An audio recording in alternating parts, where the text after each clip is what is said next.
Hello, this is Tom Brevoort. You are listening to Into the Night, the Moon Knight podcast.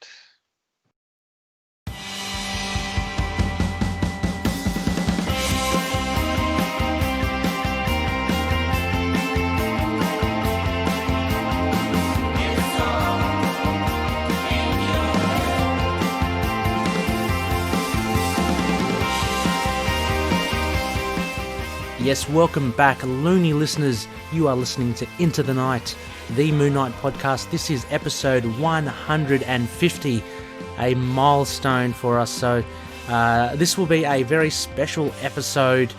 We're kind of angled it a little differently to celebrate the 150, but also to kind of celebrate comics and our affiliation with many other podcasters as well.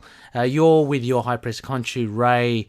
Hello, thank you for joining, and as mentioned, this is the big 150, and tonight we have a chat, a nice discussion with Senior Vice President of Marvel Publishing. He's also the he's been an associate editor, as well as he's currently an executive editor, Tom Brevoort. I'm very excited to have him on the show, and I am talking in plural. I tend to do that sometimes when it's just myself, but I'll also be joined in that discussion with two great podcasters in their own right. They are fellow collective members, so you've probably heard me if you've listened to this show before. We are part of a network of like-minded podcasts, comic character-based or pop culture-based, and I'll be joined with Seren from Attilan Rising and Inhumans Podcast, as well as Phil, the Drop King, Phil from Capes and Lunatics. So very happy to have both of them on board as co-hosts, and we got to speak to Tom. We had a really cool chat. I mean, Tom is a really gracious and an awesome guy. He gave up his time to talk to us. You can only imagine the three of us. We had questions aplenty for him, but he wanted to answer them all, and he was happy to expound on a lot of the points. So it was a really good chat. We'll get to that a bit later on in the show. So what do we have for this show? Well, we have the massive main event, which is the chat with Tom Brevoort, but we also have a little bit of news and I guess a refresher, so to speak, for the show as well. So I'll get into that in our idle chat. It's to do with our segments. Again, for long-time listeners, you would know that the segments of our show are determined by the phases of the moon. And anyway, just decided, I've been chatting with Khonshu, we've decided to consolidate that a little bit more. So we've got a bit of a new program for the phases of the moon, and we'll get to that. Before anything, of course, I must shout out, and I'd love to give them a shout out, our gracious patroonies. These loonies decided to support the show through our Patreon page, and you can too as well if you go to patreon.com/ITKMoonKnight. A big shout out to those guys there. Thank you so much for your support. It really does help. It allows me to do other things, to create potentially more episodes, but prize giveaways, stuff like that. It really does help. So thank you so much, guys. You guys are the best. So a big shout out to them.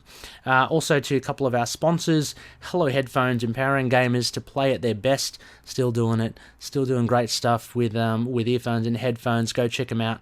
And also Dreamland Comics from Illinois, the superhero superstore. So a big shout out to them as well. Anyway, really excited about this episode.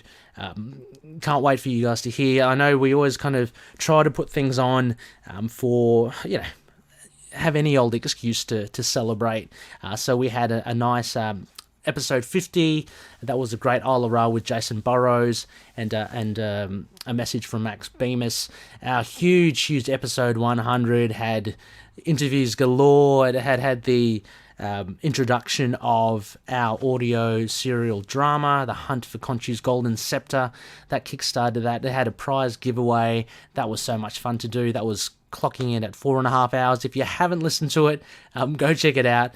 Episode 100, I'm very proud of it. But episode 150, it's another milestone. I'm very proud of it as well. And we have the legendary.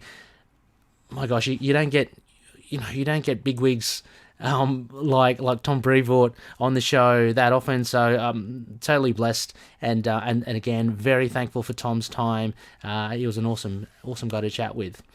Anyway, let's move on to idle chat. So what I was mentioning just previously was I've kind of chopped and changed and consolidated the segments of the show. So I put out a poll for the patroonies on the Patreon page so they could vote as to what kind of new segments they'd look at doing. A lot of this came about with, I guess, with the avatars of vengeance and Khonshu's idols, i.e. the video games and the toy action figure aspects.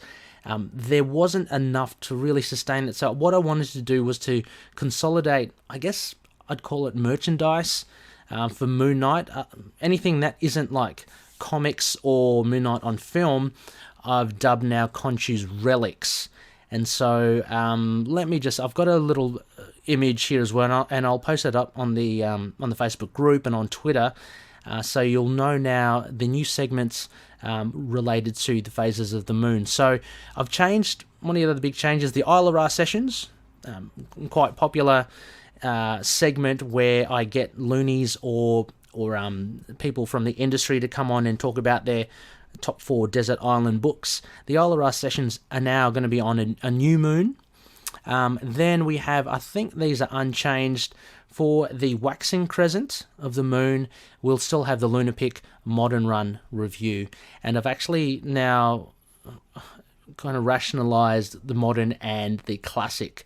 So the Modern Run review, so anything from 2000 onwards will be considered a modern run, and anything prior to that will be the classic. So the Waxing Crescent will be our modern run Lunatics. The Khonshu's Relics, which will be merchandise. I'm excited by consolidating this. So it will be video games, toy action figures. It will be wearables, like clothing as well. I know the guys over at Destructor Designs are doing awesome work there, with many superhero-based like jackets and hoodies and stuff. I really want to kind of tap into that. So anything merchandise-wise we'll kind of cover, and that's in the first quarter moon. Now, also in a waxing gibbous now, we've got something I've called The Other Side of the Moon. So the segment is The Other Side of the Moon, and it will feature Moon Knight basically in other series, like other titles, other than his own, or just really brief cameos. It kind of allows me to look at more comics, I guess, and there are a lot of, I think, obscure appearances of Moon Knight in other titles, which we wouldn't cover, because we wouldn't typically cover because he's got like a small bit role. But I think it would be really fun to capture all appearances of Moon Knight. So the thing that kicked me off here was I saw there was a What If comic, and I believe, just off the top of my head, I think it's What If 44 or 37, I can't remember, numbers are starting to jumble, but it is What If Venom possessed Punisher. And I thought that was pretty fun. Apparently Moon Knight has a cameo or guest appearance in that. So I thought, well, where can I put that? Why not create a segment called The Other Side of the Moon? So the Waxing Gibbous, The Other Side of the Moon, will have Moon Knight's appearances in other series, and that just allows a bit more flex. Full Moon will remain the same. Will be our segment Moon and Stars. The Moon and Stars being Moon Knight on film. So actually what's coming up, and I'll talk to that a bit later, Moon Knight appears in the animated series, Marvel's Spider-Man.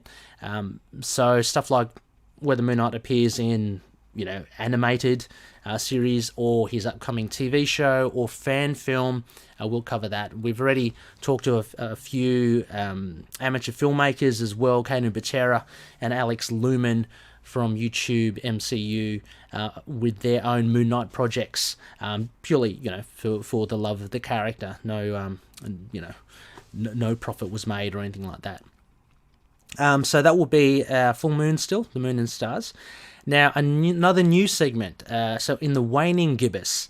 Now, this is interesting. I've called this our Moon Walk.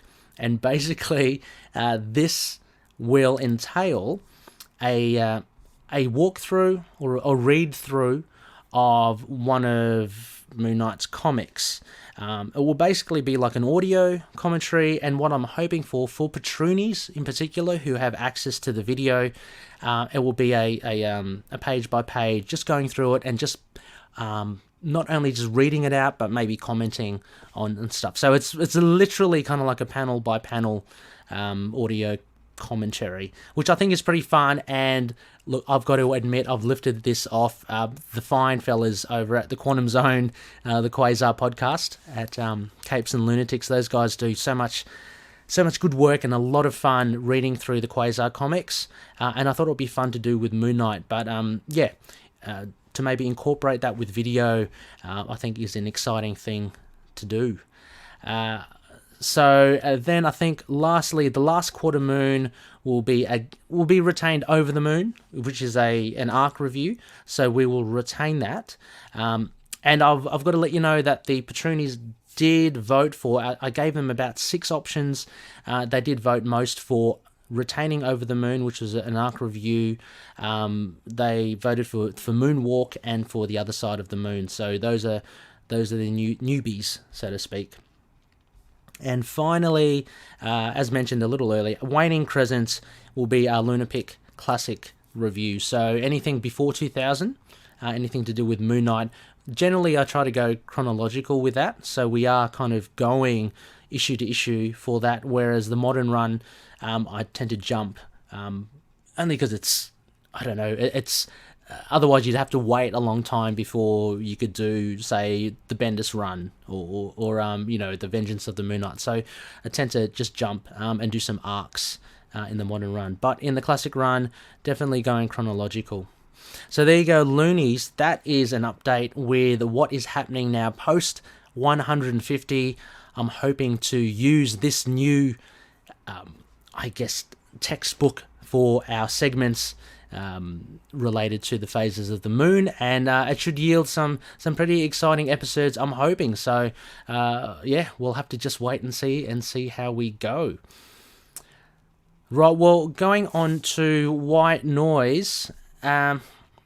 Look, there's not much Moon Knight news at all, if any. The only really significant and the big thing for the industry, as I record this, which is like 3 or 4 days before this episode drops, is basically the news that Denny O'Neil unfortunately passed away at 81. A huge figure in the comics industry. I'm sure he'll be sorely missed. There are many creators sending out their condolences. I, for one, as well, have read a fair few things that he's been involved in. Totally the main things, I guess, were Batman, Green Lantern, and Green Arrow, but he also has done some Moon Knight as well. So R.I.P. to Denny O'Neil, a massive figure, and he'll be, may he rest in peace.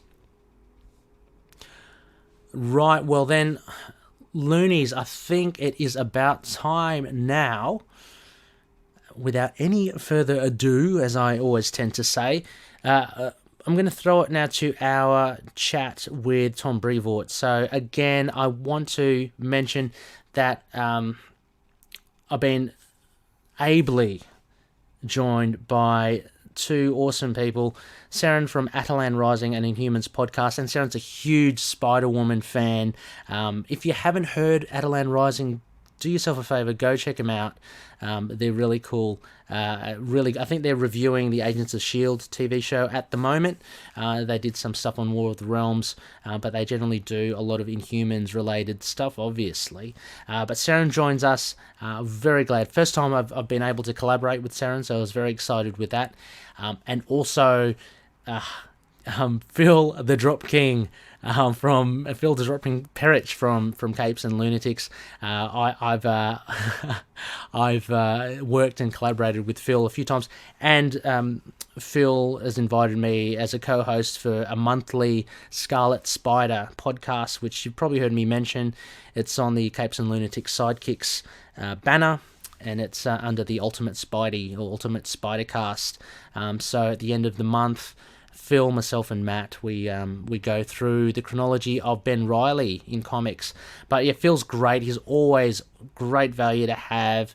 He's majorly switched on. I can't believe how he fits everything in. He's a man of industry here, and he knows his comics. So it was really good to have both of them with me to chat with Tom. And speaking of Tom, as I mentioned, Senior Vice President of Publishing at Marvel Comics, Executive Editor. He's been an Associate Editor and an Editor at Marvel. Been working there since '89, and he's also in 1997 Eisner Award nominated editor as well. So, he I just can't believe that we got him on the show, but he's such a grounded and a nice chap. It was dead easy to have a yarn with him, so a lot of fun indeed. So anyway, I'm going to throw it now to this chat, and I hope you enjoy it with myself, Tom, Seren, and Phil.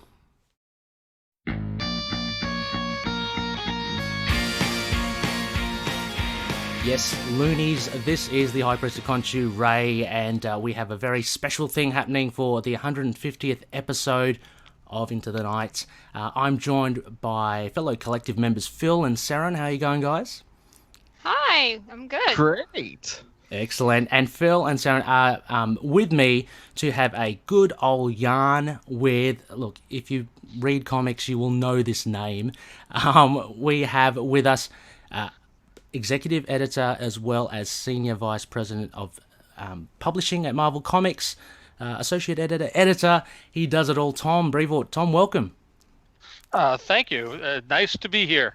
Excellent. And look, across the divide. Across the pond, just a pretty big bloody pond if you ask me. But anyway, thank you very much. It's a whole other day where you are. It is. I'm in the future. I'm still in yesterday, you people, but you're way out in front of me. Oh, talk about days of future past. This is it, baby. There you go. So, Tom, thank you so much for your time on this seminal episode for us, 150. I can't believe we've kind of made it. Very happy. So, what I thought would be great would be to have you on because, number one, we know that Moon Knight has returned to Marvel Comics.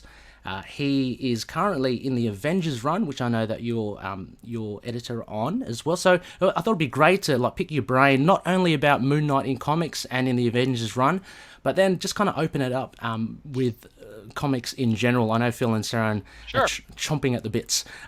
So I guess first off, look, I'm going to be very basic. First question, because I know some listeners, they read comics and stuff, they don't necessarily know the roles associated with people within the comics other than writing and drawing. As an editor, Tom, how would you describe, what does that entail for creating the stories and shaping the character? Well, this is a question, obviously, that I get asked a lot, and so I've got kind of a rote answer, which I'm going to give you.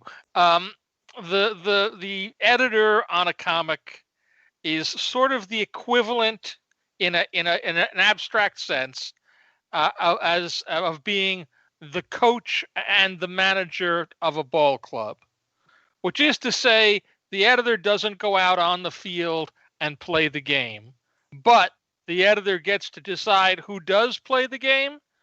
He decides what positions they play. He decides when somebody goes in and comes out. He designs when a substitution has to be made, or a move may have to be changed, a player may have to be changed for strategy reasons. He's responsible for making sure that the club is there to play the game in uniform, ready to go, with everybody accounted for when they're supposed to be, and getting them there to the next thing.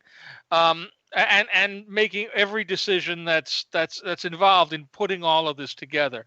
And so that, in a sense, is what the editor does in comics. I don't write or draw Avengers, but I pretty much get to decide who does.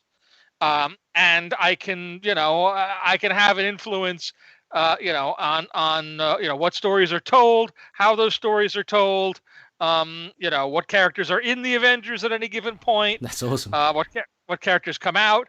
And again, I talk about this very casually, as though I'm making all of the decisions, and that's not really the way it operates in reality. In theory, the best editors are people who are able to hire excellent creators and largely let them do what they do best. So in the case of Avengers right now, less often it's me telling Jason Aaron who has to be in Avengers, so much as it is Jason telling me who he wants to bring into Avengers and where he wants to go with those characters, and me going, that sounds good, that sounds interesting, that's a problem because that character is going to be over here in some other title or whatever.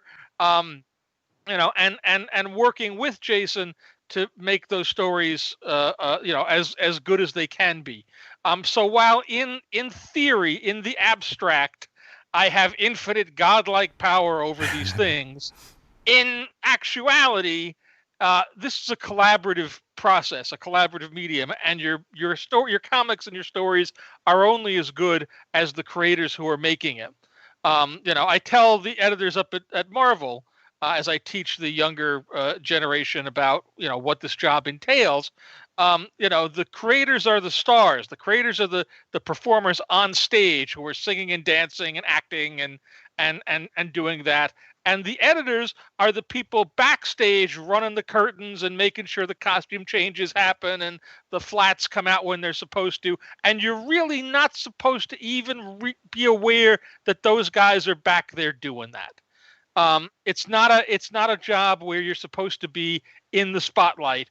That's really for the creators who are the ones actually coming up with the stories and the material and making these great adventures that people really enjoy and have a lasting impact on them. Yeah, no, that's fantastic. I mean, sticking with the theatre analogy as well, you're talking about the writers and the drawers are out there on the stage as well. When it comes to, like, I guess, casting, I'm doing the little air quotes as well.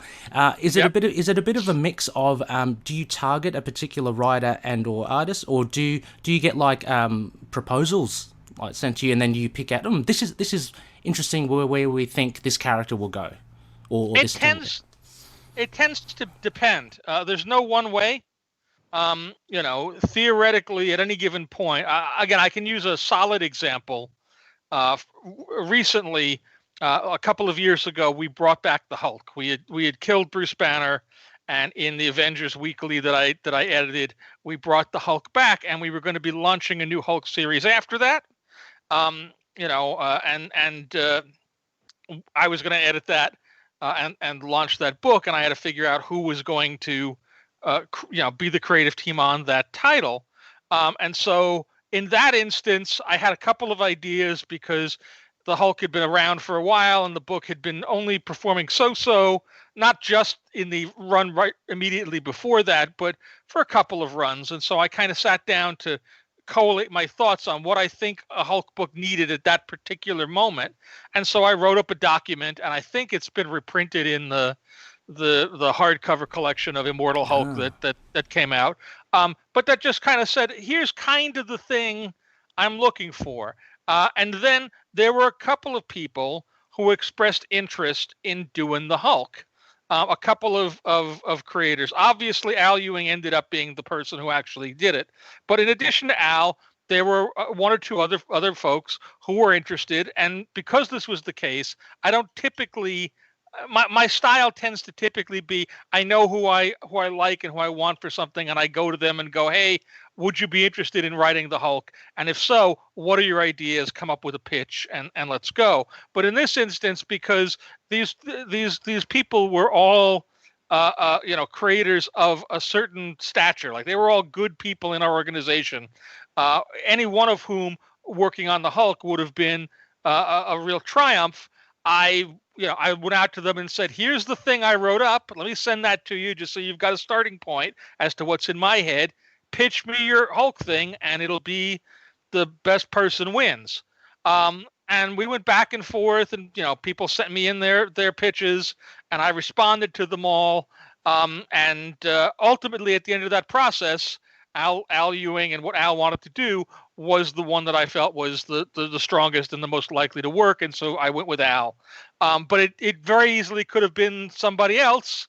And in fact, my guess is once Al is done, one of those other people that I spoke to will end up writing Hulk and will end up doing some version of the very same story that was pitched to me, a few months ago. So it's a very free flowing process. Every instance is a little bit different depending on what the circumstances are. I don't necessarily write a document like that up for everything that I do, and I don't often go for pitches for multiple people. More often than not, I tend to have an idea as to who I think would be good, and then it kind of becomes theirs to lose in a sense, based on what their ideas are and what they hit me up with. Yeah. Yeah, it's certainly a masterstroke. If any, look, I'm sure the other pitches were gold as well, but that Al Ewing run at the moment, Immortal Hulk, is totally, I think, smashing it out of the park. I think anyone that has read it will attest to that. So, yeah, fantastic. Seren, did you have something you wanted to? I did, kind of building on being an editor, and you explained what your what your role is. But is there any aspect of being a comic editor that people would find surprising, that they wouldn't expect your role to be? I don't know. It's a broad enough question. Like, I don't know what people think anymore of what comic book editors are. And I had a halfway decent idea as to what the job was before I got into the field in 1989. So, but I don't know what the average person these days thinks an editor does. Most of them, I'm sure, have no idea. And I don't know what would necessarily be considered surprising. I'm trying to think. I'm really hoping to come up with a good answer here, and I just don't have it. We've got a nice curly one in there. Yeah. I know. I'm sorry. One thing I wanted to ask is, like, has the business changed, like, back in the day, like when you started, like was it more looser, and now do you have to, like, take more into consideration, like, which characters are going to be in a movie and TV show, and does that come into your thought process more now, the decision making? It's there's, I think you have two questions there. The first of which is, what is the business different now than it was 30 years ago? And the answer to that is, again, in almost every way, yes. Although a lot of that is in ways that you wouldn't even necessarily be thinking about. The biggest one being that when I started, everything was still done mostly by hand, on paper, on boards. And today, 85% of what we do is done digitally on tablets and screens and with files. And so that alone has changed any number of aspects of how the job goes. Even stuff that's as simple as getting a page from one person to the next, which in the old days, even with FedEx, would take you a day, sometimes 2 days, and now can happen instantaneously, which means everything is a lot faster, which means books can get done in a much shorter span of time, but which also means that all the lead time that we used to have has evaporated because nobody needs it anymore, and we're all lazy, and we burn it away. So there's that. The second part of your question is, whether there's a pressure or a need to be aware of what's going on with how these characters are being used in other media. And I think the answer to that is yes, but not in the way you're talking about. Generally speaking, nobody comes to us and says, hey, there's going to be an Avengers movie, so you got to do some Avengers stuff now, or whatnot, or make the Avengers like that. But two things tend to happen.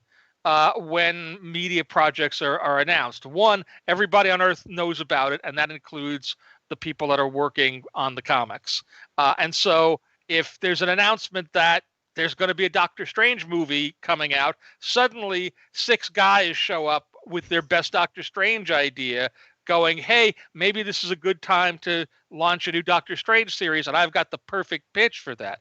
The second thing that tends to happen is after that Doctor Strange movie comes out, everybody has gone and seen it, including all of the people that work on the comics, and they're as influenced by what they see and what works and what they think is cool as anybody else. Like the most tangible and concrete example of that I can point to, and now it's about 20 years old, unfortunately, is before the first X-Men movie, Cerebro was a helmet that Professor X or Psylocke or Jean Grey or whoever would put on. And since then, Cerebro has become a big round room that people walk into on a gantry and stand in the middle of, not because anybody said you got to make it look like that Cerebro in the film, but because everybody thought that was one of the coolest visuals in that original film and began adapting that and doing their version of that when it came time to do a Cerebro scene in an X-Men comic.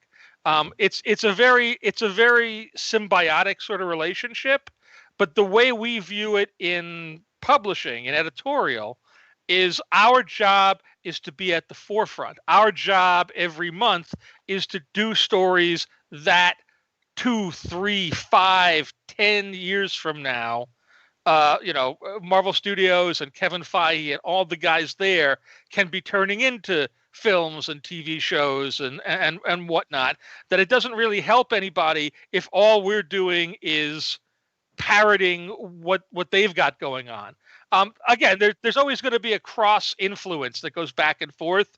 The stuff they do because it has such presence, and it's cool to see this stuff in 3 dimensions with booming music and great actors and so forth. It can't help but make an impact on how people relate to these characters and how they are inspired to come up with new stories and depict them. But it doesn't really help anybody if all we're doing is, kind of regurgitating the same thing. Yeah. Yeah, that's totally understandable. So, as you say, very symbiotic. There's a bit of push and pull from both camps, I'd imagine. And in addition to kind of what you're saying as well, Tom, I'd imagine also that that you'd be trying to kind of draw in, like if you have, like a lot of comic book readers, I'm assuming, have come from seeing a lot of the films. You get a lot of new readers, which is a great thing. Sure. Yeah, that's Seren. So there you go. I didn't get into comics until I saw the movies, so I'm one of them. Okay. So there you go. Yeah, well, proof is in the pudding there, and it works the other way as well. I guess you'd have comic book readers, maybe who aren't moviegoers, but would find interest in movies. So totally can understand that fine balance. Tom, also you mentioned, I just want to go back to that thing you were saying about how things have changed over 30 years or so. Mm-hmm.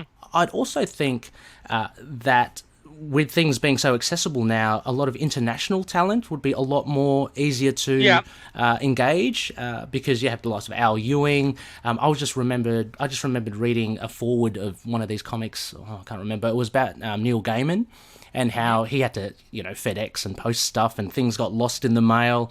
I can imagine now it's a lot easier. Oh, that is definitely true. Again, the fact that everything is digital and everything is done over the internet and other, file transfer programs and such, the very fact that we can be talking here right now and you can be in tomorrow and I can be in yesterday and we can have this, kind of shows how easy it is, how much smaller the world has become.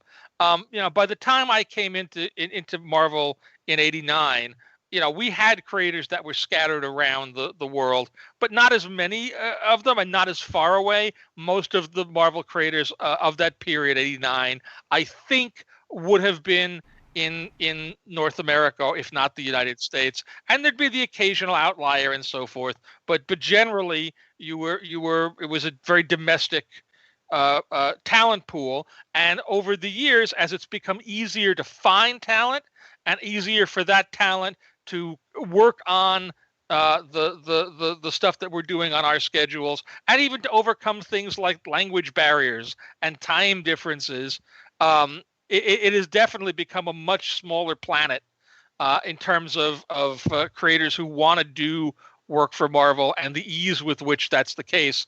We're constantly pulling talent and new creators and different voices from all around the world, and it is a lot easier with websites and things where people can put up and post their artwork or their own homegrown stories and things for us to find people who you might never have encountered in real life face to face before that.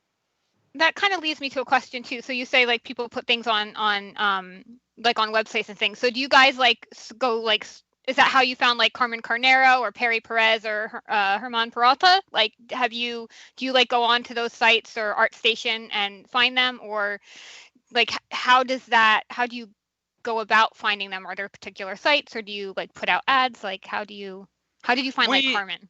It's with Carmen, the honest answer is I don't know. I'm not sure how Carmen came to us. I know she's represented by David Macho, and David represents a number of artists who work for us. So it could be that at some point he put her work in front of our eyes because he had the relationship with us, and he was already representing other people that we worked with. We have a talent management group at Marvel whose job is literally just that, to coordinate, to work with creators on their schedule and managing their careers, but also to be kind of the point people in terms of looking for and finding new talent and new creators around the world. And those people tend to go out to a lot of conventions and things that are on a global scale, and tend to be the place where, as people are sending in sample pages or independently published comics or whatever, they all kind of tend to be routed and funneled to them to separate kind of the wheat from the chaff. And then, the best of those kind of get shown around to the various editors for when assignments are open. But yeah, I'm honestly not certain if C.B. Cebulski or Ricky Purton were here, I'm sure either one of them could tell you for sure how Carmen got in. But I wasn't involved in it with it, so I just don't know. Just glad she is, because I loved her Captain Marvel run, and I haven't read Miles Morales' Spider-Man yet, but I know she's on that series now, and she's just one of my favorites. So I don't know. It's pretty cool. It's gonna be good. She's great. Yeah, that's great. And as you're saying, I mean, checking out this fan site, the technology bringing us all closer together. Look, one of Phil's colleagues has a conspiracy theory that Australia doesn't exist. I'm just going to throw it out there, Tom. So if ever you get any fanfic or ever you come across any work from Australians, just take it with a grain of salt. I thought we said you were Skrulls over there, Ray. Oh yeah, we are Skrulls. That's all right. Yeah. Sorry, we're anything. We're anything. You can. Wait, does that mean that Tom Taylor's a Skrull? Well, I can confirm nor deny that. So I'm just shifting now to a bit more of Moon Knight. A bit more of your work on Moon Knight and in general, and then we'll kind of open it up. I wanted to talk about the collective and a host of other characters that Phil and Seren and myself and a whole lot of others we kind of dip into. But with Moon Knight, okay, so with I guess the first question, and I know that you were editor on the 2011 Moon Knight run with Brian Michael Bendis, Alex Maleev. So drawing upon that experience, as well as many of the other artists and creators, how does Marvel approach Moon Knight? Because I think he seems to be on the periphery, but he seems to be a nice little sandbox for creators to play in. You have Warren Ellis doing an amazing run, 2014, something like that, 15. Yep. Jeff Lemire. Yep. It seemed like, and I think he mentioned in articles, he was allowed to kind of he had creative license to go.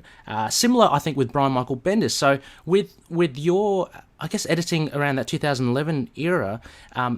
How do you approach it? How much flex do you give these creators to play with the character?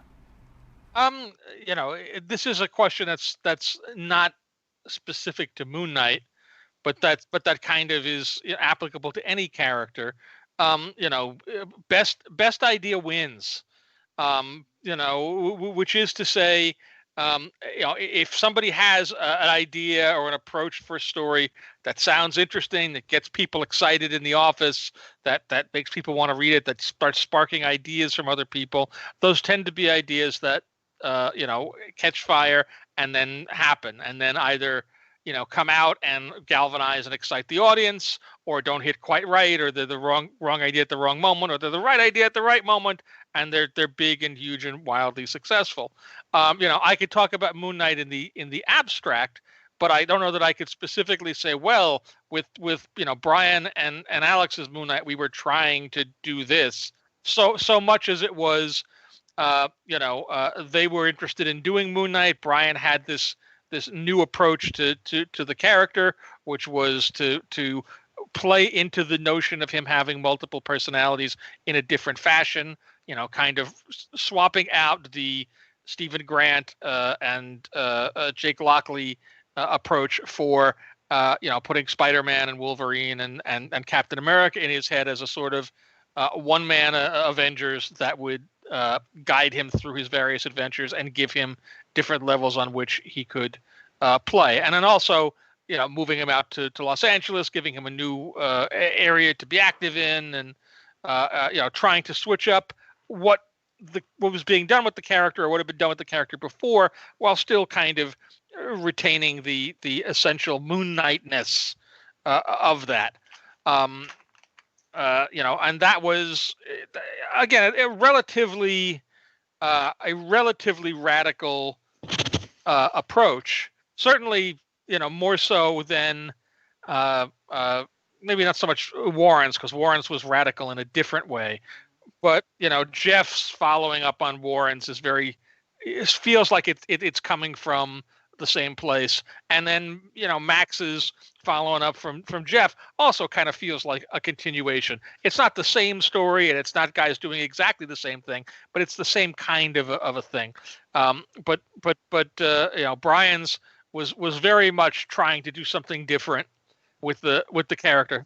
Look, I think personally as well, I think all the runs of Moon Knight from the 80s onwards, they've all been quite different, and I find that very Moon Knight-esque, I think. Not to say that there is there's no thread that runs through it, as you say. I mean, there are references in Bemis's run to Lemire's and such. But what I find one of the most appealing things is that he's kind of portrayed quite differently in each of the runs. And so Brian Michael Bendis' run was a massive turn.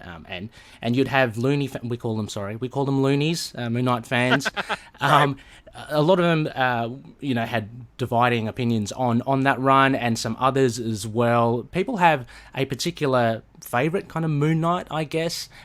But what I find really refreshing is that each volume really does shake things up. And with the latest run in Avengers, it's not his title book for sure, it's an Avengers book, but Jason Aaron is doing the same thing as well. We're getting like a cosmic level Moon Knight, which is very, very cool. So I guess I wanted to ask, and you've kind of answered it anyway, about letting whatever the best idea is and kind of guiding that idea and collaborating.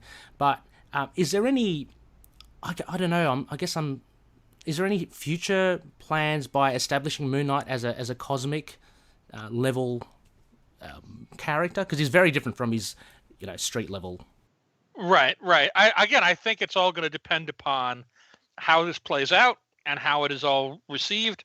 One of the things about Marvel and the Marvel Universe, it's a very democratic place, which is to say, if the audience responds to something and lots of people show up and go, wow, we really like that, we tend to want to do more of it. Okay. And the opposite is also true. If nobody shows up and everybody goes, ugh, that one was a stinker, more often than not, we'll come back and go, okay, right, it's time to rethink. Is there another way to approach this thing?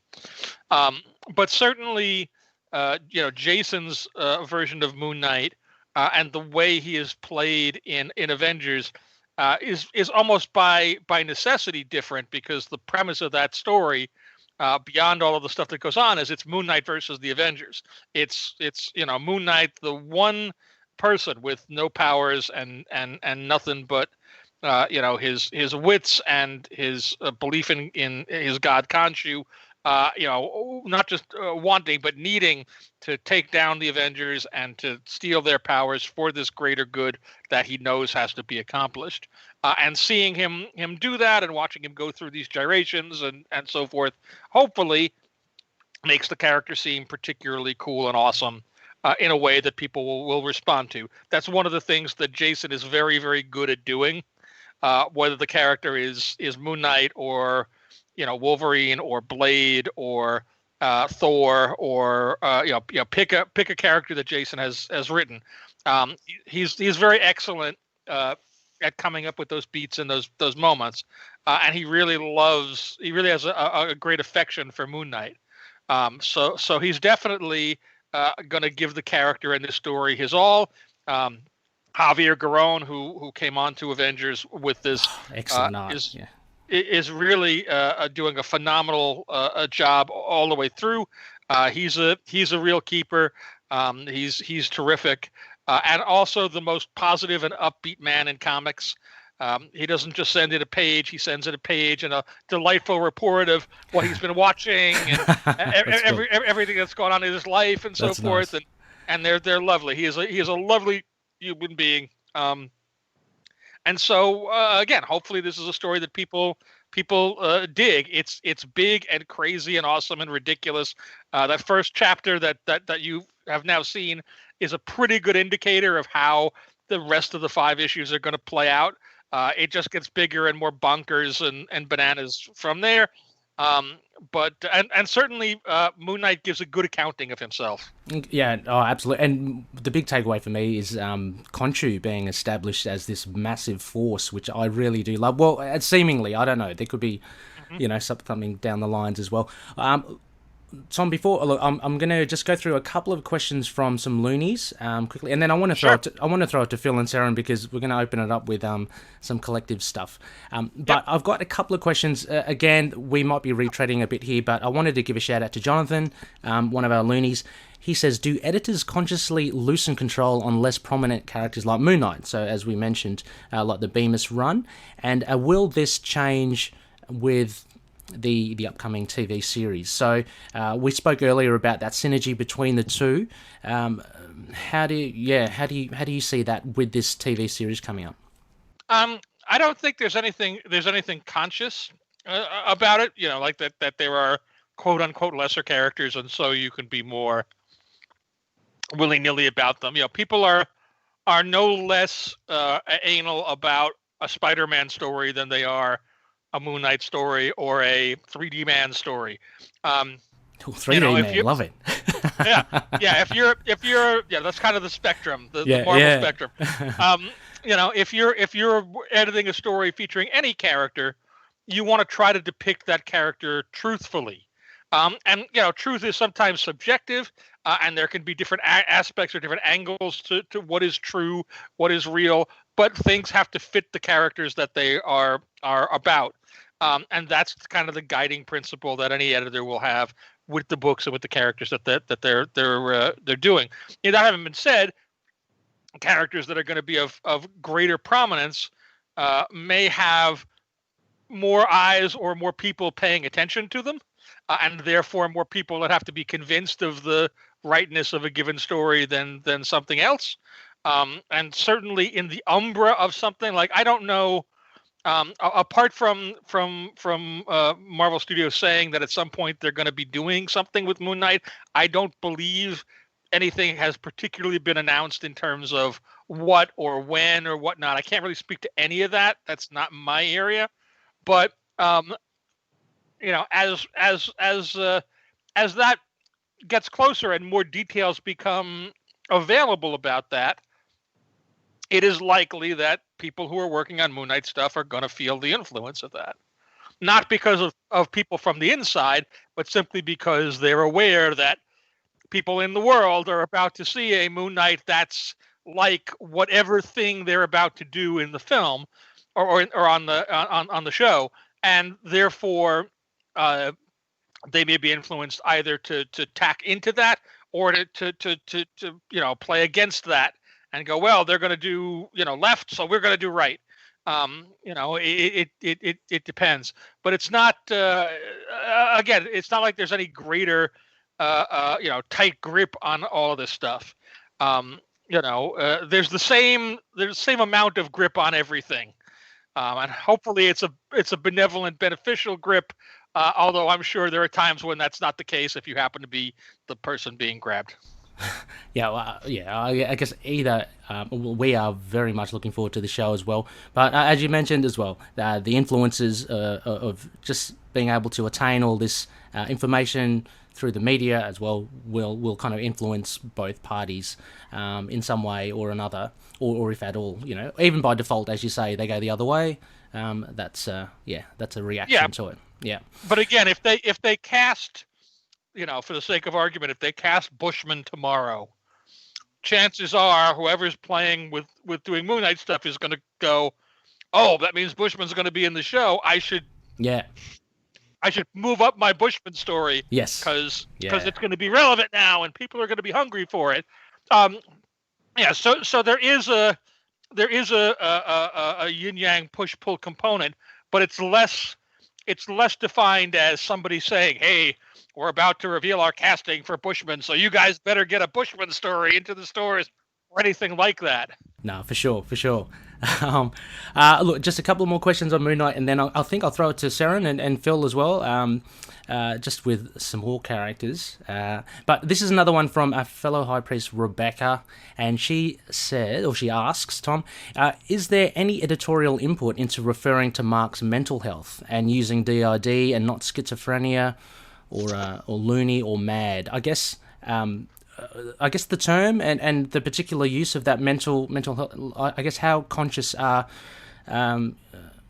is everyone, I guess, in Marvel and editorial input into, because it's quite an important thing for Moon Knight, the mental aspect of it, but it has evolved over the years as well. I mean, previously, yes. Well, actually, originally, I think Ralph Macchio had mentioned that he wasn't really meant to have like DID or schizophrenia. It was just him playing a role. And then that kind of evolved from that, and then he got schizophrenia, and then now DID. So how does is there any input in updating or retconning the mental issues? Not so much in terms of retconning it, but in terms of dealing with those issues.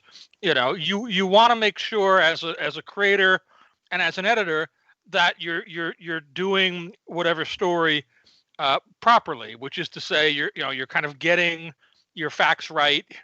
You're representing things in a manner that actually reflects what people who in the real world who deal with these conditions and these situations deal with, and that you're not either trivializing it or demonizing it or just getting it wrong. And I think hopefully over time, we get better at that. The more we know and understand it, and the more the world around us knows and understands these sorts of things. But anything like that, and it's not limited to something like the specifics of the mental illnesses that Mark Spector suffers from, but anything like that where there may be a character with a particular a background element or flaw or cultural heritage or anything like that, you want to try and be respectful, and you want to try and get your facts straight and represent those things properly in the context of a crazy superhero story where a guy jumps off roofs and swings around and does stuff. You want to be accurate in how you're depicting that, and we take that pretty seriously. Yeah, no, that's great, and it's very much appreciated, I think, with a lot of the readers as well. Also, finally then, I'm going to put you on the spot here, Tom. So recently we've had the likes of Chris Claremont and Peter David returning to Marvel to do some like one shots or some stories. I'm gonna just put in my 2 cents here. Doug Mensch and Bill Sienkiewicz. Is there any chance that they might return for a one shot of Moon Knight or anything? I think with Bill, it's been talked about casually a couple of times over the years. It's never quite, nothing has ever quite happened. He's done a couple of covers, I believe, over the last few years. So every once in a while, he's got such a strong association with the character. I don't want to speak for Bill. I think to some degree it's also a double-edged sword. Like, he's so associated with the character that Sure, yeah. you kind of don't want to just go back and be doing, the cover band version of yourself. You want to have something legitimate to say or a reason to do that, and some real enthusiasm. That said, Chris and Bill just did, I guess it was last year. It doesn't feel that long ago, but we're all in a pandemic box. Just did that New Mutants project. And so, that's the kind of, throwback thing that you're talking about. So the idea of him and Doug doing some new Moon Knight thing, it's not out of the question if they had the right story and the enthusiasm to do it and so forth. I don't want to make it sound like I'm promising anything, because I'm absolutely not. But For sure. But it would certainly be cool to see Bill do that again. Oh no, it would be fantastic. Not holding it to anything of that, but it always puts a smile on my face. I'm sure a lot of loonies will be happy, at least hearing of the potential possibility. All right, Tom. Well, I'm going to open it up to Seren and Phil now. I just wanted to give you a little introduction to them and us. So, as I mentioned, we're part of the Collective, an informal podcast network. We do character-based and we do geek culture-based shows. Phil, he does a mountain of shows. Phil is actually recording another show as we speak, and he's here at the same time. That's how prolific Phil is. So Phil, he does stuff like a Quasar podcast, Quantum Zone, Spider-Man, Deadpool, retrospectives on the Grey Hulk, Captain America, as well as just comic news. Seren, she is one of the co-hosts of a great show, Attilan Rising. It's an Inhumans podcast, as well as Seren's massive, and I think that's not overselling, is it, Seren? You're massive in no, it's not overselling it at all. In Spider-Woman, yeah, sorry. Yeah, it's a big Spider-Woman fan. So they've got a couple of questions. I thought we'd open the floor out, and this being a celebration of us being the Collective, to open it past Moon Knight. So, Seren, do you want to? I'll throw to you. Sure, I can go first, I guess. So because I am the massive Spider-Woman fan, actually, Tom, we met at C2E2 this year. Because I had an issue with one of the Marvel apps, and you happened to be free, and I complained about it, and you got it fixed in about 5 minutes. So thank you for that. You're welcome. Job done. Yes. And also Brevoort away. Yes. No. Thank you for taking the time to even speak with me. I mean, just everyone at Marvel is really awesome at cons, and I'm glad you took the time to talk to me and help me out. But anyway, my question is. So we have Spider-Woman issue number 1 out, and it was fantastic and a whole lot of fun. So what made Marvel decide that now was the time to give Jessica Drew her own series again? I mean, it's the first one since Dennis Hopeless Run ended about 3 years ago. So, yeah. I think Jessica Drew's a character that obviously a lot of people have a fondness for, have a liking of, and that includes people, in the Marvel offices. Marvel's VP of sales, our sales guy, David Gabriel, I think is a big Jessica Drew fan, as is Nick Lowe, who's the Spider-Man editor and the other executive editor at Marvel. And so I don't think he takes much provocation for him to be thinking about doing a new Spider-Woman series or project. Exactly why this book at this moment, you kind of would have to ask Nick. Because again, I wasn't involved with any of it other than seeing it happen kind of from afar and ultimately reading it. So I don't know. I don't know why they went to Carla. I don't know how they decided. We'll do this new costume. Like I'm going to be useless to you here. That's okay. Because I was not directly involved in any of that, and there were no conversations apart from the general, hey, we're going to do a Spider-Woman book and it's going to come out at this point and such, that at least I can recall. But I'm glad you liked it, and hopefully as we start to get back to shipping books on a regular basis again, you will continue to enjoy it, as will many other people, and it can go for a good long time. So good. It is such a good series. I don't know. It's only one issue in, but it's what a way to open up the series. Yeah, right? I was just like, holy cow, like, not pulling any punches, and I'm here for it. Still here for it. I don't know if Phil wants to go next, because I've got a whole slew of questions here, but if Phil wants to go, I can. All right, I'll lay out a big one. Tom, I'm an old man like Ray. I've been reading Marvel regularly since like 1988, when I was like 10 years old. You're talking to somebody that got into the business in '89, so I'm sorry. 1988 does not make you an old man. It just doesn't. You're dealing with a very rarefied strata here. But I don't mean to belittle your youth. Go ahead and ask your question. Yeah, I just wanted to ask you a two-part thing. Like Ray said, one of the many things I podcast about is the Marvel character Quasar, and I know my co-host and I are always the two big questions we always have are there any upcoming plans for the character of Quasar? Any of them? Because I know there have been multiple Quasars. And two, I mean, we're always looking for someone who's either worked with or personally knew the great Mark Gruenwald, because we love his writing. So I guess that my two questions are there any upcoming plans for Quasar? And two, do you have any personal stories or interactions with Mark Gruenwald? I'll do your first one first, which is to say, yes. And I believe the place that you would be looking would be Al Ewing's Guardians of the Galaxy. So I believe Al is going to be doing stuff, Quasar-related stuff, in upcoming storylines. He's got plans as Al is now the master of space, and that is Quasar's domain. He's doing some stuff there. I love Al's space. I'm sorry, I'm going to butt in here, but he's really good, isn't he? Oh, God. He is. I picked up the first one I picked up from him was Ultimates, and that just hooked me. So I am picking up Guardians of the Galaxy. It's been fantastic. So if you haven't read it, you need to. And Immortal Hulk.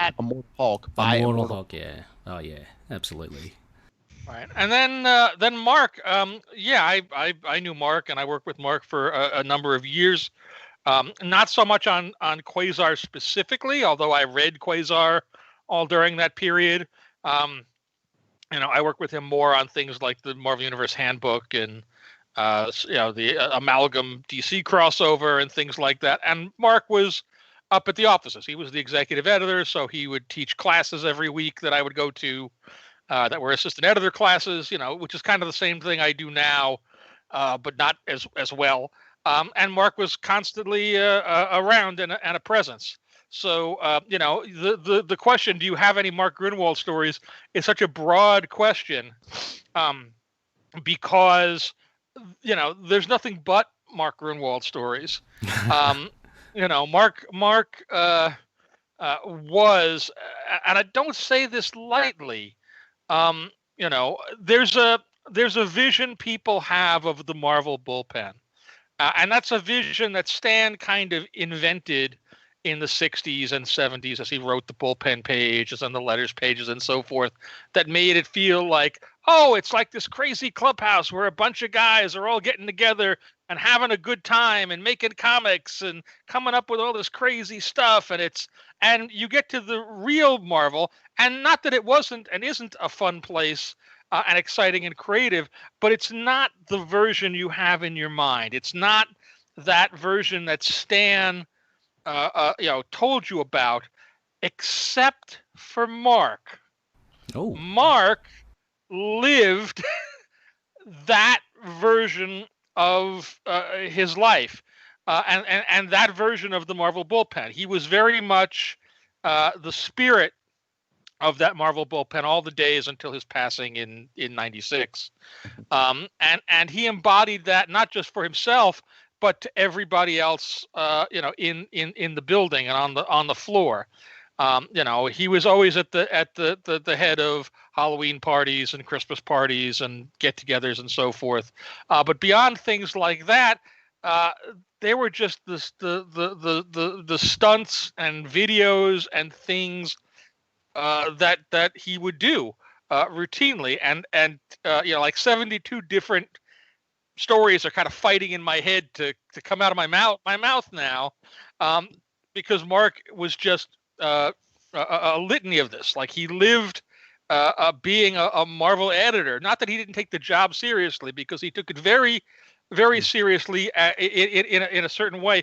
One of his friends, it might have been Mike Carlin, or it might have been his wife Catherine, I forget who it was, had said, and I thought it was very appropriate, that Mark was very serious about being silly and very silly about being serious. Oh, that's cool. And that really was kind of his defining metric.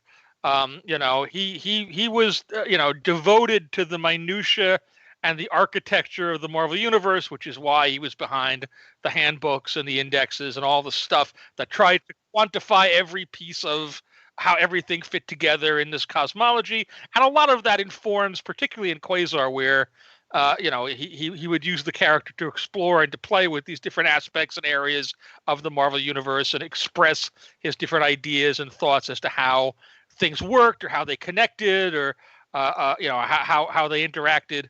But he was also a ridiculous figure, who would play pranks, and who would do things like filling his office floor to ceiling with crumpled up and destroyed returned copies of New Universe books after the New Universe had failed.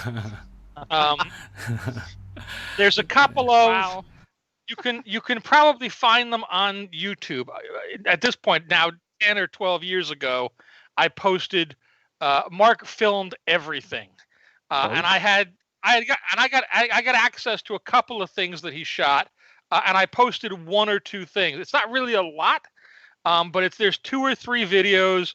One of which was a video that his wife Catherine made, for his memorial, that sort of summarizes his life visually from birth to the end.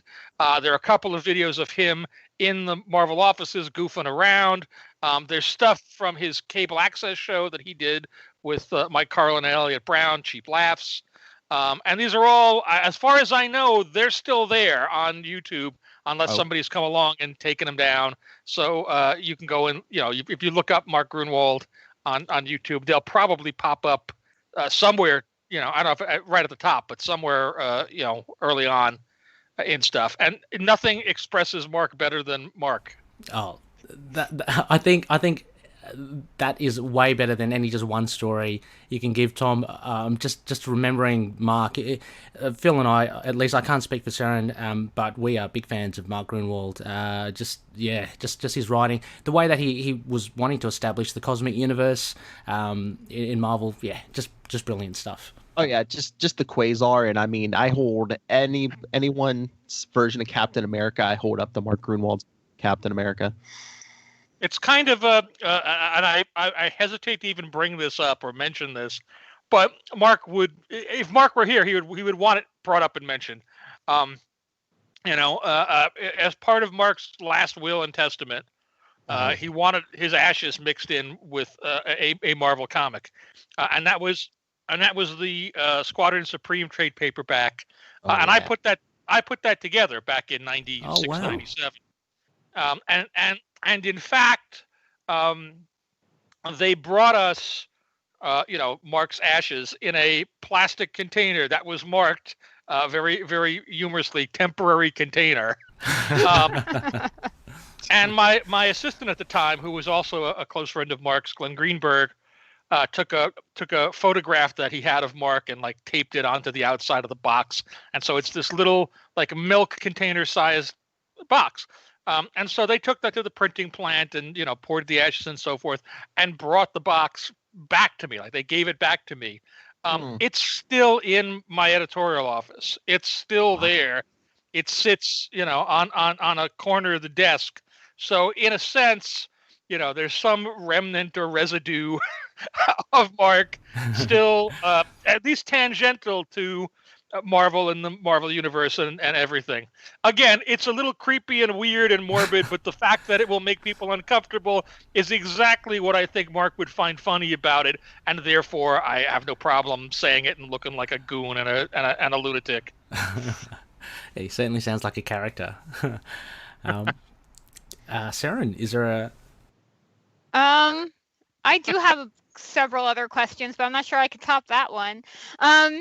My question is kind of going back to your editing and Marvel hiring more diverse talent in recent years. And currently we have like Kelly Thompson writing Deadpool, and we have Becky Cloonan she had a stint on The Punisher. And what I'm wondering is, you see, we've had Dennis Hopeless writing Spider-Woman, and Robbie Thompson on Silk, and Brian Reed with Carol Danvers. Are we going to see more women writing men now in comics? Is that like an opportunity? Because certainly I think there's still a gap there and work to be done. I think you're right, but I also think there's a gap on any number of levels. Not just male female. Certainly with the stuff that's going on in this country over the last couple of weeks, it's clear that across all media, more representation of creators of color would be a nice thing. There's LGBTQ voices. There's certainly a need for a wider and more diverse pool of creative talent. We've made some good strides over the last couple of years in trying to open our doors and trying to find those people who have the desire to do it and the skill set to do it. And I believe that will just hopefully continue and continue to grow. It's something that we work at. By the same token, you don't want to cast somebody on a book just solely based on their gender, their sexual identity, their heritage. As I said earlier, the ultimate underlying philosophy of everything is best idea wins. And so what you want to do is you want to create opportunities and find places where you can bring people into the fold where they are accessible and where they feel comfortable in putting forth their best ideas and competing equally amongst everybody else for those opportunities to write, Deadpool or The Punisher or whomever. Hopefully it will continue to happen. It's something that we struggle with greatly. It's also it's not, particularly when it comes to writing. It's a lot easier to say than it is to do. In that you need to find these people, and then you need to bring them in, and they need to want to work with you and want to do the things you want to the work on the books that you're doing. And there are certainly plenty of people out there that want to do it, but finding the ones that actually are equipped to do it is no harder or no easier rather than it is with people just in general. Your straight white male dudes. There are always going to be more people that want to do it than can actually do it or have the skills to do. And at least on the art side, it's very easy. I can look at a piece of art and instantly know that person is ready, that person is not ready.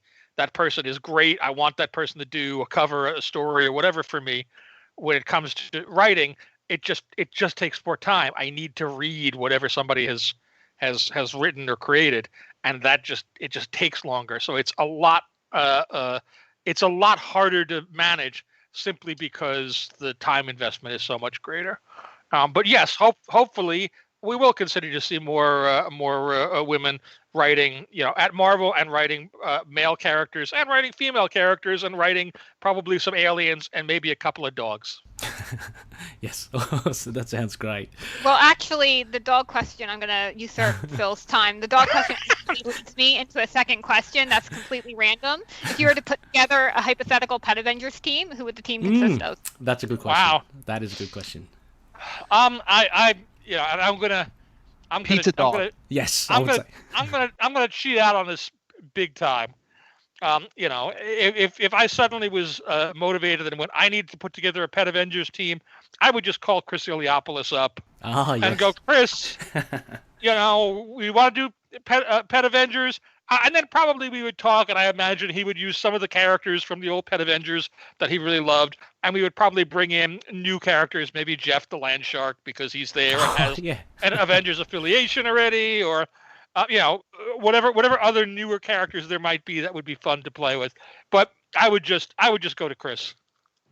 Okay. Yeah, definitely more animals needed in Marvel. I love them. I like the Doctor Strange snakes because they're funny. Oh, Doctor Strange. Yep, yes. yep. Yeah. Yes. And bats could be in the Pet Avengers. Yeah. Devil dinosaur, and you can't not have Lockjaw or Chewie. I'm just saying. Oh, staple. Yeah. Yeah, I think the sad part of that is if you bring in Devil Dinosaur, you have to bring Lunella too, and so she ends up just being the one human. She's like the pet of the Pet Avengers. She's the one human being. Inverse. Yeah. Oh gosh, Lunella would be so over that so fast. It would be kind of great. I love Lunella. She's one of my favorites. All right, before I get to my question, Kelly Thompson is one of my favorite writers. Tom, do not let her go. Read. Oh, I will read. okay. That's Kelly got me to like Deadpool. I know I was indifferent to Deadpool. Like he never was like anything for me. But I when Kelly said she was doing Deadpool, and I was like, well, I'll read just about anything Kelly writes, and she made me like Deadpool. So there you go. I love Kelly. I'll read everything she writes. It's like she's an auto buy for me. Very happy to hear it. Kelly is great. We love Kelly.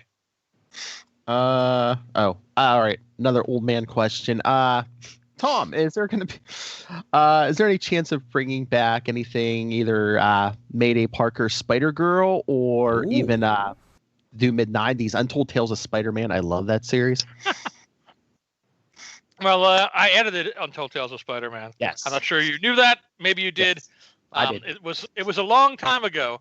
And there've been a couple of little Untold Tales stories since then. When Steve Wacker was editing Spider-Man, he did an annual, and there'd been one or two since then. I don't know that book, in the way we did it, will ever come back. I'm sure there'll be other stories that are set earlier in Spider-Man's life, and things of that nature. But I suspect that that particular gestalt of Kurt and Pat Olive and weaving in and out of the Steve Ditko stories, and eventually we would have gotten to the John Romita stories. I'm not sure you'll ever quite get that again. I did like that there was an actual timeline eventually. We're like, issue 1 takes place between, the original issue 8 and 9, and Well, thank you. We worked hard and put that whole thing together. I think we did 2 of those over the course of the run to make sure people could see exactly where all the issues were supposed to fit and fall if they cared about that. And then Spider-Girl, again, I edited a chunk of that, and then people who worked under me in my area, particularly Molly Laser and a number of other people, edited that for a good long while. Tom Brennan at the very end, and I don't know.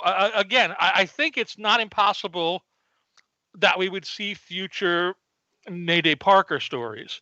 There have been a couple, during the various, during Spider-Verse and around that, including stuff that Tom wrote, and including at least one thing that I believe Ron Friends drew. Mm-hmm. That book was a really unique title for the course of its run.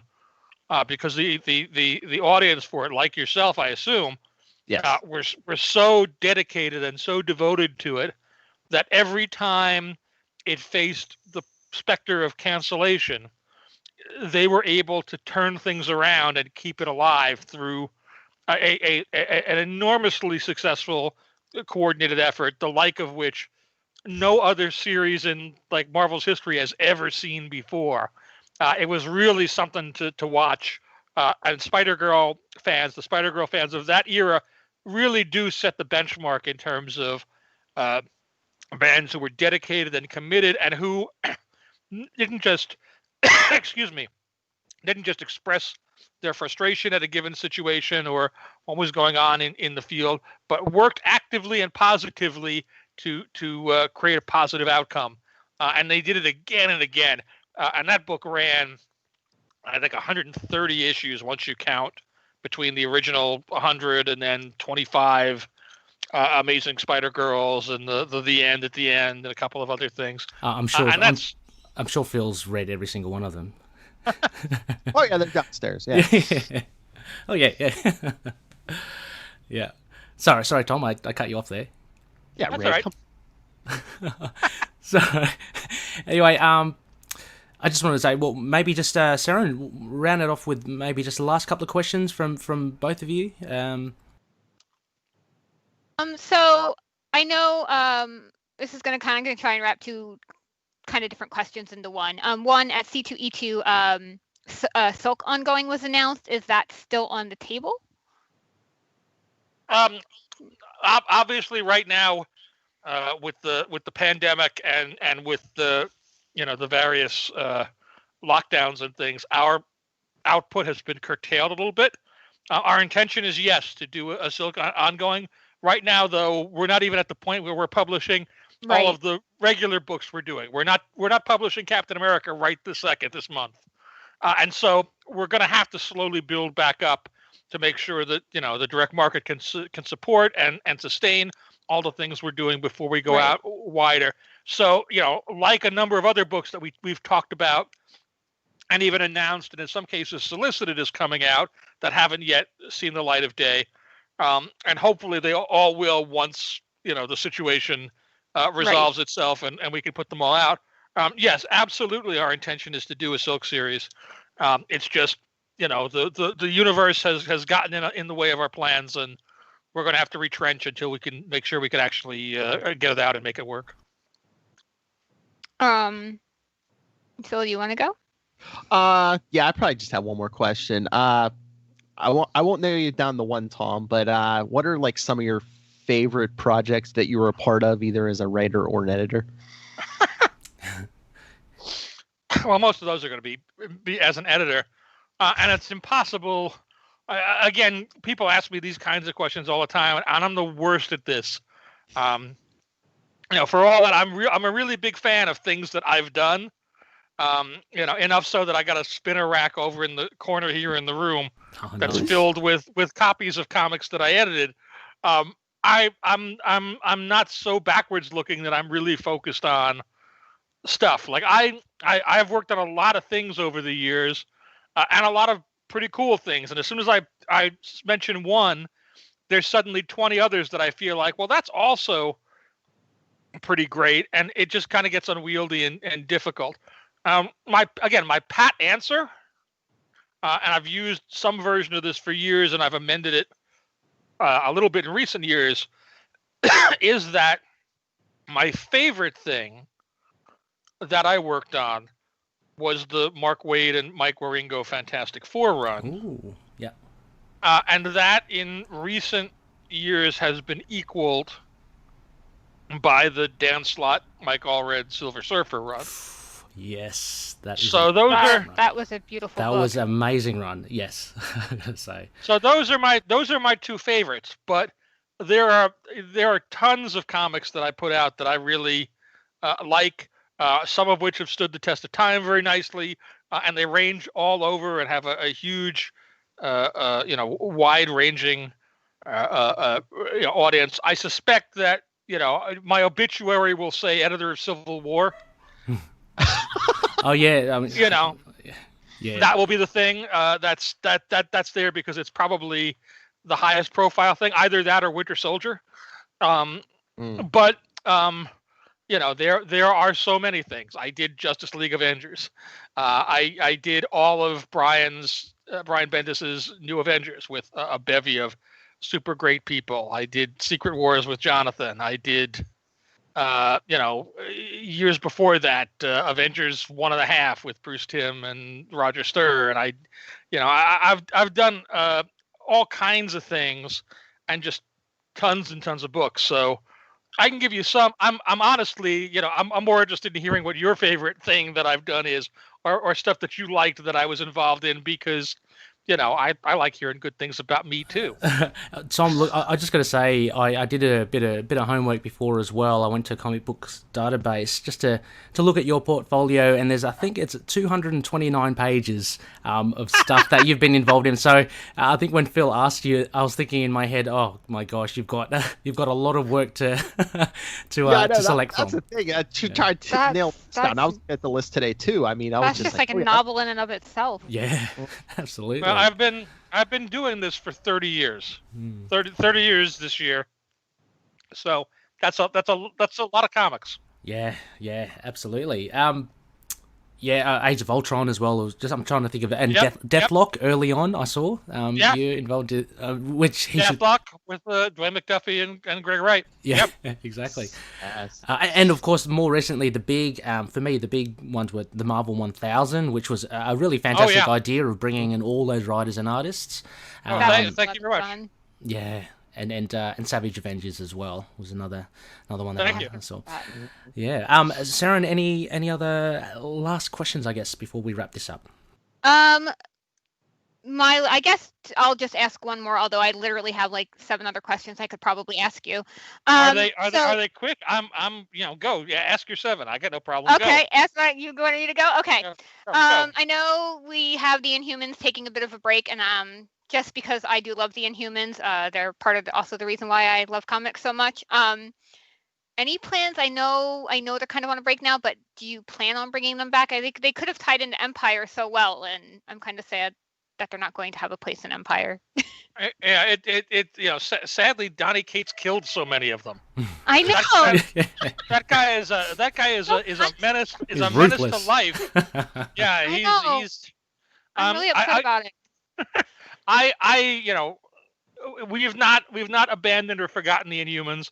I'm not sure where. I'm not sure exactly when, but for sure we'll see them again. Probably sooner than later, because they are excellent characters, and we did spend a lot of time, not just even on the original like core Jack Kirby, Stan Lee, Royal Family, but all the newer characters that Charles Soule and Steve McNiven and all the guys that worked on those series worked on. I love Reader and Frank McGee. Just saying, those are my 2 favorites. Frank McGee is awesome, and he needs to team up with Daredevil more because the 2 of them are great.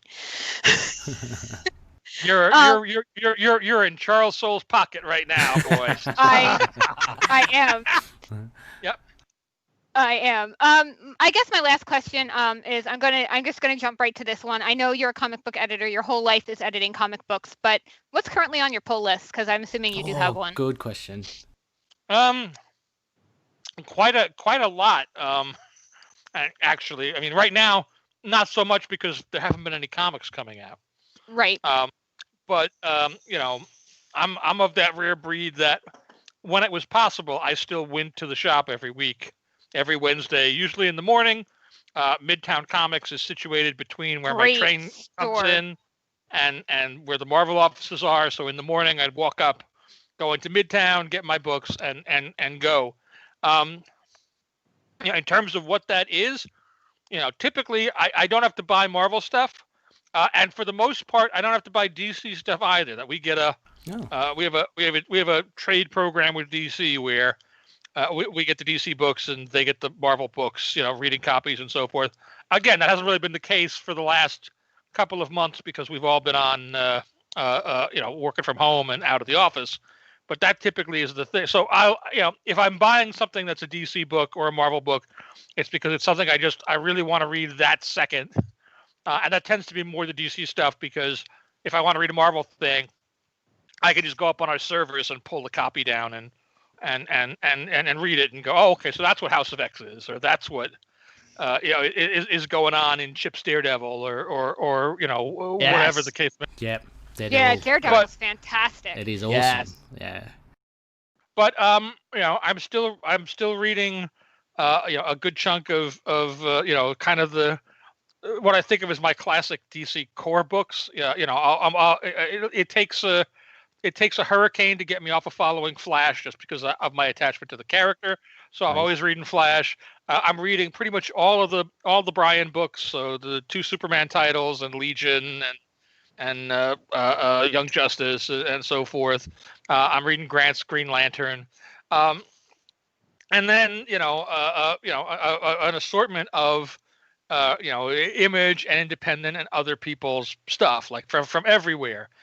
Certainly any Ed Brubaker, Sean Phillips book is a win. So their recent run on the Revived Criminal and the upcoming Pulp book I'm looking forward to. It's an obvious pick, but it has been around for a while now. But things like Saga, Yes. I was so reading. good. I was reading, Kirkman's 2 books, Walking Dead and Invincible, until they both ended. Oh yeah. But literally, and for the last couple of weeks, I've had to put in an order at Midtown. I've been ordering online. So just for the sake of argument, I got my phone here. Let me take a second and look up what the heck it was that I bought yesterday when I put my order in. Let's see. Looney's, a little window into Tom's everyday life here. Looking at his phone, we're privy to. Yep. Here we go. My $104 bought Worth me every penny. Yes. yesterday. I bought or ordered Death Metal #1, Flash Annual 3, Green Lantern 4, Hotel, the Upshot book Hotel #2, The Man Who Effed Up Time #3, Resistance #2, Strange Adventures #4, with the regular cover, the A cover, not the B cover. Could have had either one, but I went for the A cover. The Super Friends hardcover omnibus, because I like E. Nelson Bridwell and Ramona Fradon stories. Superman 22, Wonder Woman Dead Earth, because Daniel Warren Johnson is really great. Wind #1 and Young Justice 15. So it's a pretty heavy DC week right there, actually. A little heavier DC, I think, than a regular week might be. But that's it. That was yesterday's order. So there you go. Oh, nice swag. That was pretty cool. Yeah, that's great. Well, Tom, I just got to thank you so much for coming on to the show. Thank you for meeting the collective, part of the collective, Phil and Seren and myself. Thank you for coming on to Into the Night, the Moon Knight podcast. It's been, really insightful, and it's great to hear from, behind the curtain. Well, I'm happy to be here. Thanks, for being interested. Thanks for being such loyal readers and, following everything we do and caring. And, certainly take care of yourselves during this kind of chaotic time. And watch out for your health. Wash your hands a lot. Do all the things that we should be doing to prevent the spread of this thing. And hopefully we come through it and we can all return to our comic shops safely and peacefully. Absolutely. And stay safe as well, Tom. And for listeners out there, all you've got to do, pick up a Marvel book, open up the front cover. That's probably where you can find Tom. His name's there somewhere. So no, a huge thanks again, Tom. And all the best. Thank you. Thank you. Hey there, everyone. I'd like to tell you about the YouTube channel I Am Your Target Demographic. If you're a fan of comics, we have plenty that you'll enjoy over there, including a series called Heroes Like Us that explores comic characters of all sorts of different identities. And we even have a series that defines words that are used in nerd culture that you may not know what they mean. So you can check us out by heading to YouTube and searching I Am Your Target Demographic, or look up IAYTD on any social media outlet. Hey there! Do you like comic books? Do you like superhero TV and movies? Well, come on over and check out the Capes and Lunatics podcast. We have such shows as Capes and Lunatics and Super Connectivity, where we cover everything new and current and popular in the world of superheroes. And we also have episode-by-episode reviews of the Marvel Netflix shows and a monthly discussion of everything current on the DC Comics character Nightwing, and a few other surprises all the time. So come join us for the Capes and Lunatics podcast.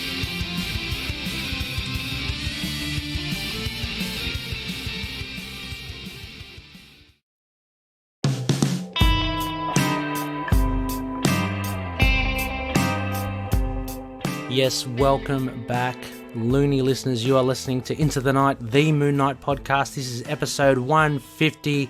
It's a celebration for the collective, the part of the network that ITK are part of, as well as comics in general. It's great. I wanted to really, as mentioned in the chat, expand on this show and just try to encapsulate everything, broadly as well. It was so good to have Phil and Seren in there with the chat with me, and again, so much fun to chat with Tom. So I guess if you do want to catch more of Phil, by all means, check out Capes and Lunatics and Capes and Lunatics Sidekicks. Now, the best way to contact them, and I'll put everything on the show notes, so don't you worry, is to check out their link tree. It has all links to all their stuff. So if you go to linktr.ee/Capes and Lunatics, you should be able to find that website, which will take you to a variety of things. And to find all their shows, as we mentioned, all the Quasar, the Deadpool, Spider-Man, Scarlet Spider stuff. So top stuff, and a big thank you to Phil once again. With Seren, a huge thank you to Seren for jumping on. As I mentioned, the first time really got to collaborate with Seren, but I have been listening to Attilan Rising. I know that she's a gun with podcasting, and that she loves her comics. So it was really great to have Seren on. If you want to talk to Seren about Spider-Woman on Twitter, the best way to catch her is just check up Spider-Woman Daily, or her tag is at Spider-Woman Daily, so Spider-Woman without the A, Daily. So go check it out. Again, there'll be a link in the show notes for you. Alternatively, if you want to check out more of Attilan Rising, the podcast, again, on Twitter, the handle is at Attilan Rising 1. Go check it out. Seren, Adam, and Lynn do fantastic work with that. It's really a great listen, and the best way to contact them is through Twitter. So a huge thank you to both. It's just amazing to have you guys on board. I wanted to also, this is our spectacle, a bit of a shout out. I wanted to also shout out a couple of loonies, just with some loonies that have been active in the group and I've been interacting with, and I think they're pretty cool. So a loony shout out to William Malakuski. He's from Instagram. All I'll tell you, William, is driving by moonlight. William's a very keen loony, a recent loony as well, and William, I hope you're reaching up to episode 100. I'm hoping you can listen to this one soon. A big shout out to you, buddy. But anyway, he's awake in very strange hours where he's from. I think you're from the East Coast in the US, but always glad to have a chat with you, William. So yeah, keep them coming. And I love. He sent me a photo of Stan Lee and the Grumpy Cat. I thought that was just excellent.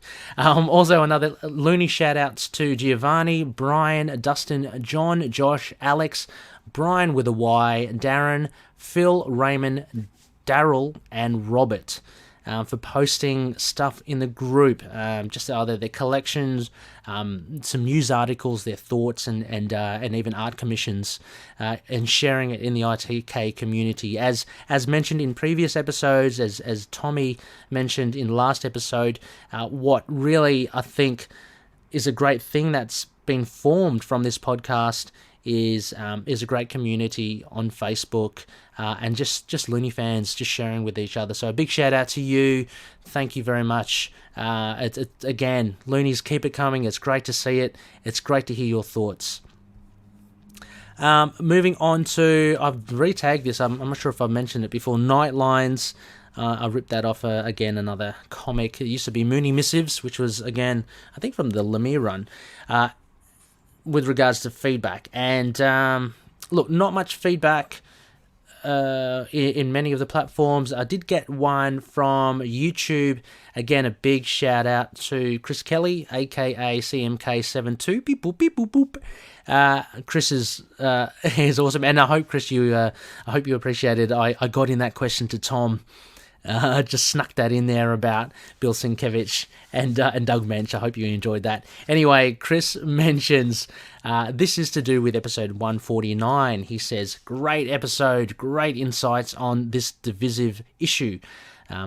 And we were talking about Avengers 33. It was our kind of formal review. Chris goes on and says, I'll admit I myself was a little shocked by the events that went down, but after hearing you guys discuss it, I am now totally on board. I agree, this really opens up the possibilities for the character. So excited to see what comes next in the series and what happens to Moon Knight down the line as a result of all of this. Thank you so much, Chris, for your feedback. It's good to hear that you're on board. By no means did I want to sway anyone against what they really wanted or what they really thought as well. I mean, we know that there are some loonies that are not too keen on the non-street level Moon Knight. Others love this fresh take of the cosmic, but and each opinion is well respected and understand totally. But no, great to hear that you're kind of on board for this ride. I mean, it's an Avengers title, isn't it? As Tom mentioned, it's going to be bold and wacky and over the top and bombastic. So got to have Moon Knight kind of charged up and souped up to Khonshu level power. But thank you, Chris. Thank you so much for that. Well, that ends, Loonies, our 150th episode. Again, thank you so much for listening. It's so much fun doing this sort of stuff and getting being able to talk to people in the industry such as Tom Brevoort is it makes it so much fun for me, and I'm hoping it's a fun listen as well for you guys, for everyone out there. So a huge thank you for all your support. Let's go for another 150. Yeah. Next phase for episode 151, it will be a waxing crescent, and with these new segments and everything kind of refreshed and upgraded, it is a Lunatic Modern Run review. And what I think I'd do, I mean, we did cover the Brian Michael Bendis run 1 to 7 so far. I'm just thinking I might jump back to Volume 5, Moon Knight Volume 5, continue that. So the next arc after the bottom, it's issue 7. It's by Charlie Houston and David Finch. That should be fun to get back into it. I believe also Miko Suyan, he guest draws some of these issues as well, which I can't wait. I think, off the top of my head, I think this is it called Midnight Sun? It has Midnight, Jeff Wild in it. So we get a darker Charlie Houston version and David Finch version of Midnight. It should be a ripper. Can't wait to get stuck into that. I'll see. I'm going to tap the shoulders of some of the loonies, see if someone will be keen to join me there. That will be confirmed. Also, I want to let you know as well, loonies, before I go, that so this episode drops on the 17th of June for Petruni's and the 18th for the official standard release. This coming weekend, or over the weekend, or Monday, I believe it's June 22nd. I'll be sitting down with Orion or Opie from We Are Venomaniacs, and we're going to be doing a review of the Marvel's Spider-Man Season 3, Episode 3, Web of Venom episode. And as some of you loonies will know, that features our boy in white, Moon Knight. So that should be fun. I'll post some details there for if anyone who's keen to, to tune in to We Are Venomaniacs, if you don't tune in already. And hopefully I'll be there. I'll be representing the Looney faction, and I'll be reviewing and critiquing the episode from a Moon Knight perspective. So that should be a lot of fun. Keep your eyes out and ears out for that.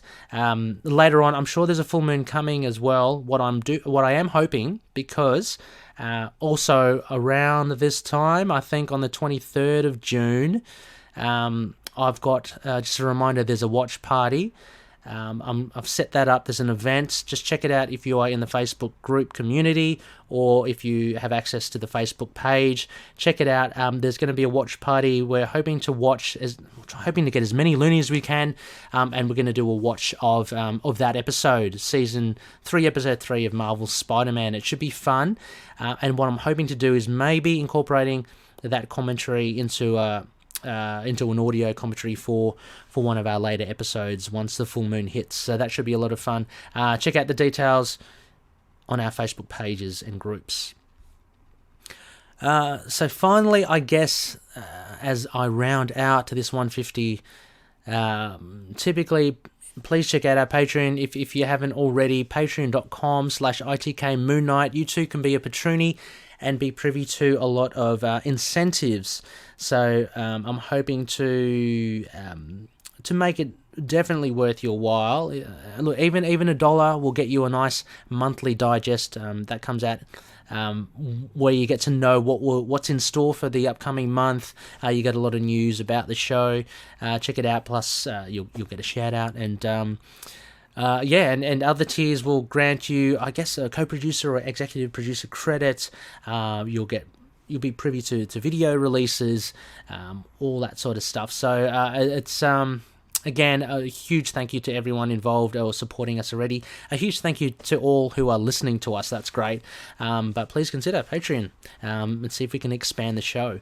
As mentioned, also sponsored by Hello Headphones. If you use the code ITK Moon Knight, you'll get 10% off their online store. And a big shout out to Dreamland Comics. Those guys are awesome over there, Rich. If you use the code MOON, you will get a huge 20% off any of your purchases from Dreamland Comics. So well worth it. As always as well, we're an affiliate member with Entertainment Earth. So if you need to get your Moon Knight action figures, please purchase it using the links in our show. And any purchase helps to support the show. We get a little bit our way. And finally, as mentioned, and what this episode was all about, we are part of the collective. Look, I'm going to read out all of these collective shows here, and full on, you guys should just I shouldn't tell you what you should do, but please check them out. They're great.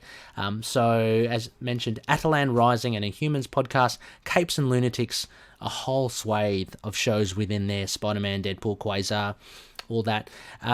The Collected Edition by Paul Matthew Carr, fantastic show. EMP, Earth's Mightiest Podcast, I Am Your Target Demographic, Inner Demons, a Ghost Rider podcast, Last Sons of Krypton, a Superman podcast, hosted by Connor and some other dude, I don't know. There's also the Namor podcast. I'm hoping those guys come back. Nexus of All Realities, a Man-Thing podcast, again by Paul Matthew Carr. Signal of Doom, good mate there, Dave Finn, doing great work with Natasha. Sons of the Dragon and Immortal Iron Fist podcast. Then Resurrections and Adam Warlock and Thanos podcast. TV Podcast Industries, Uncanny Nerdverse. We are Venomaniacs, a Venom podcast. We Have a Hulk, and Weird Science, DC and Marvel podcasts. Go check out any of them if you are enjoying what you're hearing now, or if you've enjoyed hearing Phil and or Seren in tonight's episode. Finally, you can drop us a line. Always happy to hear from people like William on Instagram. I'm very receptive to comments and stuff. I love to chat about Moon Knight. Look, I'm a huge fan as well. I just love to share the love. So you can email us on itkmoonnight@gmail.com. We're also on Facebook, Twitter, Instagram, YouTube, Discord, Get Vocal. We've got a couple of websites on Libsyn and WordPress. As mentioned on Patreon as well, and on Podchaser. So I found that actually quite useful. I've been working from home still, and just linking it up to my stereo, it's easier to listen to podcasts via the browser. So Podchaser is a good one. Please consider it. All right, loonies. Well, that rounds it out. Look, it's almost as if I just don't want this episode to end. I hope I enjoyed it. Hope you enjoyed the chat we had with Tom Brevoort. Again, a huge thanks to Tom. It's just great. Still spinning. Anyway, all the best, Loonies, stay safe, and as always, may Khonshu watch over the denizens of the night. Catch you later.